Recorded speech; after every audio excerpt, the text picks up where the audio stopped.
2014 के बाद से हमारी सरकार ने भारत के डेयरी सेक्टर के सामर्थ्य को बढ़ाने के लिए निरंतर काम किया है। आज इसका परिणाम मिल्क प्रोडक्शन से लेकर किसानों की बड़ी आय में भी नजर आ रहा है। 2014 में भारत में 146 मिलियन टन दूध का उत्पादन होता था। अब ये बढ़कर 210 मिलियन टन तक पहुंच गया है, यानी करीब करीब 44% की वृद्धि। आज पूरे विश्व में मिल्क प्रोडक्शन 2% की रफ्तार से बढ़ रहा है, जबकि भारत में इसकी रफ्तार 6% से भी ज्यादा है। क्या आप मधुमक्खी की खेती करके हर साल 1 करोड़ कमाना चाहते हो? हर साल मधुमक्खी की खेती करके 4 करोड़ कमाने वाले आपको सिखाएंगे। फिर क्यों देरी? फ्रीडम ऐप को अभी डाउनलोड करें। भारत में दूध की पर कैपिटा अवेलेबिलिटी पूरे विश्व के औसत से कहीं ज्यादा है। बीते 3-4 वर्षों में ही भारत के छोटे किसानों ने बैंक खातों में हमारी सरकार ने करीब 2 लाख करोड़ रुपए सीधे ट्रांसफर किए हैं। इसका बहुत बड़ा हिस्सा डेयरी सेक्टर से जुड़े किसानों के खातों में भी आया है। साथियों, आज हमारा फोकस देश में एक संतुलित डेयरी इकोसिस्टम के निर्माण पर है। एक ऐसा इकोसिस्टम जिसमें हमारा ध्यान दूध और उससे जुड़े उत्पादों की क्वालिटी पर तो है ही, बल्कि दूसरी चुनौतियों के समाधान पर भी है। किसान को अतिरिक्त आय, गरीब का सशक्तिकरण, स्वच्छता, केमिकल फ्री खेती, क्लीन एनर्जी और पशुओं की केयर, ये सभी आपस में जुड़े हुए हैं।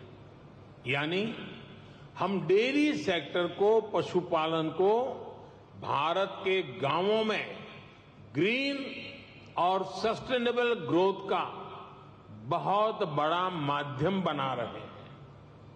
राष्ट्रीय गोकुल मिशन, गोवर्धन योजना, डेयरी सेक्टर का डिजिटाइजेशन और पशुओं का यूनिवर्सल वैक्सीनेशन, इसी दिशा में हो रहे प्रयास है। इतना ही नहीं, भारत ने जो सिंगल यूज प्लास्टिक बंद करने का जो अभियान चलाया है, वह एनवायरमेंट की दृष्टि से तो महत्व का है ही, लेकिन जो भी जीव दया में विश्वास करते हैं, जो पशुधन में उसके कल्याण में विश्वास करते हैं, उनको मालूम है कि प्लास्टिक पशुओं के लिए कितना खतरनाक बनता जा रहा है, गाय और भैंस के लिए कितना खतरनाक बनता जा रहा है। उस सिंगल यूज प्लास्टिक को भी बंद करने का, खत्म करने का हमने बहुत लगातार प्रयास आरंभ किया है।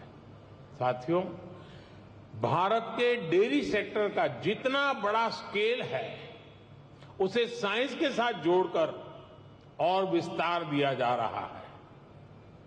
भारत डेयरी पशुओं का सबसे बड़ा डेटाबेस तैयार कर रहा है। डेयरी सेक्टर से जुड़े हर पशु की टैगिंग हो रही है। आधुनिक टेक्नोलॉजी की मदद से हम पशुओं की बायोमेट्रिक पहचान कर रहे हैं। हमने इसे नाम दिया है पशु आधार। पशु आधार के जरिए पशुओं की डिजिटल आइडेंटिफिकेशन की जा रही है, जिससे उनकी सेहत पर नजर रखने के साथ साथ डेयरी प्रोडक्ट से जुड़े मार्केट को विस्तार देने में मदद मिलेगी।